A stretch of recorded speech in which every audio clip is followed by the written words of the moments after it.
Is California a microcosm for the rest of the country, and that as this state goes, so goes the U.S. on these issues? It does in many areas. When it comes to business environmental issues, it's usually the trendsetter.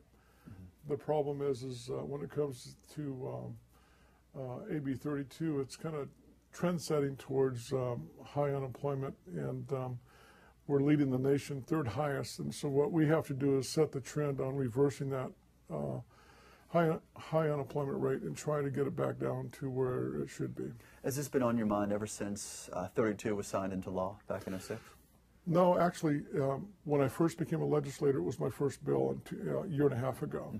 I made it a 2-year bill because I really felt that a year ago it wouldn't have passed. A proposition never would have gotten through because the public really wasn't aware of what the impacts were at the time. So I made it a 2-year bill. And then when the ClimateGate scandal broke, I decided to do a proposition, put it on the ballot, and organize the business community to help us do that. So is this based on what you would call faulty science? I mean, are you do you have concerns about the science regarding climate change and the causes of it, the theoretical causes? It's not so much that. It's really based on the question mark whether or not it is, if there is global warming. I have a booklet that shows the signatures of 31,000 scientists who believe that global warming is not man-made. So my answer to that question is I'm not a scientist. I don't know. But I do know that unemployment's through the ceiling. I know that businesses are leaving California, and I know that California is the only state in the union doing this. So for us to go it alone, we'll lose over 1 million jobs, and we will not be able to compete on a global scale at all. Now, some would argue jobs are coming as well. We've talked to a few companies that say the reason we're here in California is because of the climate created by AB 32. Yeah, and that's a good point. So I guess the question is why is our unemployment rate so high? Third highest in the country. And if you look at the studies, you'll realize that the jobs that they propose are subsidized. So when you have jobs that are 60% subsidized, you're taking the resources out of businesses that create wealth, and you're shifting them to businesses that can't stand alone. And as a result, the unemployment rate will continue to increase, and the economy will continue to decline. A good example of that is in Spain, where the same arguments were made 10 years ago. And they found out that for every green job, they lost 2 jobs, and for every green job, it cost the taxpayers $700,000. What I want to do is see California become economically healthy again. The stronger California becomes in creating wealth, the more green jobs we can subsidize. So, and if AB 32 is so great for our economy, then why do we need a law? Why isn't it just automatic? I'm curious about the 30% number. You said a 30% subsidy. Where's 60. 60. Where's that figure come from? Windmills, solar businesses are subsidized up to 50%, and windmills are up to 60%. You can get that anywhere. I can get it to you if you like. Be happy to get it. And that's within the state only, correct? Within California. Okay, okay. The other tack from opponents of 23 seems to be the money's coming from big oil. This is Texas-based. These companies are headquartered in Texas, but Valero, Tesoro, they have substantial operations here in California. Clearly this matters to them as well. It's amazing. They create jobs, thousands of jobs. In California, the oil industry creates over 700,000 jobs, directly and indirectly in California. They create energy that is 3 to 7 times cheaper than the green economy. They're the reasons why our energy bills are as low as they are, even though they're high because of our regulations. When you look at California's cost of energy, we are on average 35% higher than the rest of the country. If we were to switch over to a green economy, our energy costs would rise up to 60 to 100% higher. The businesses will flee the state, and they call it leakage to other states like Texas and Arizona. It's interesting. If AB 32 is so great for the green economy, then why are the vast majority of windmills built in Texas, which doesn't have AB 32? If they're not built outside the country, and that fact as well.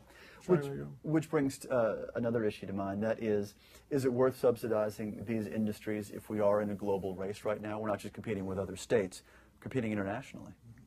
Well, the problem is the subsidizing of these industries is what's driving our unemployment rate high. A good example is Spain's unemployment rate is at 20%. What we're doing is we're coming up with great ideas, and China's making the product. That's why we're at a disadvantage. We have over-regulated business to the point where we're almost waterboarding business right now in California. We've turned our regulatory authorities into almost bounty hunters. I have an example of last week or 2 weeks ago, we had a lady call me up who had a small furniture store in Truckee. Consumer Affairs Department just walked in off the street, picked up a $1,600 chair, and walked out the door. And told us the story, yeah. So that's a real example of regulatory authorities running amok.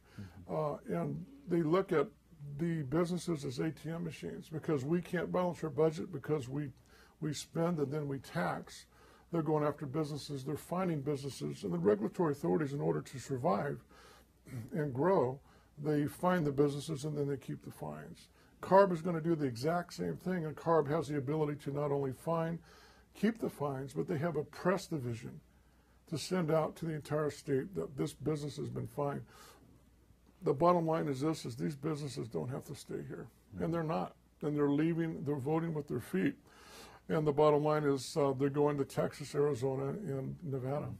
Assemblyman, final question for you. Is there something of a backstop here that if 23 fails, and I know it seems to be trailing in the polls, that a change of leadership 3 floors below us will make a difference when a new governor comes in, that 32 may be mitigated that way? Well, the problem with the strategy is that to suspend AB 32 for 1 year will do nothing. I'm talking to businesses and manufacturing who I'm trying to bring back to California, and they're saying, well, all you're doing is postponing the execution 12 months. Why would we want to do that? Why would we want to invest millions of dollars into California when 12 months from now our energy costs are going to skyrocket? We're going to have a regulatory authority breathing down our necks on a daily basis. Why don't we just do business in Texas? There's a company that just moved, is looking to open up a facility in America right now from China. Now this is interesting, and a friend of mine works for the company, and they came to California and said the regulatory authorities and taxes were too high, so they're going to Texas or Arizona. That's a communist country trying to tell us that we can't compete on a global scale.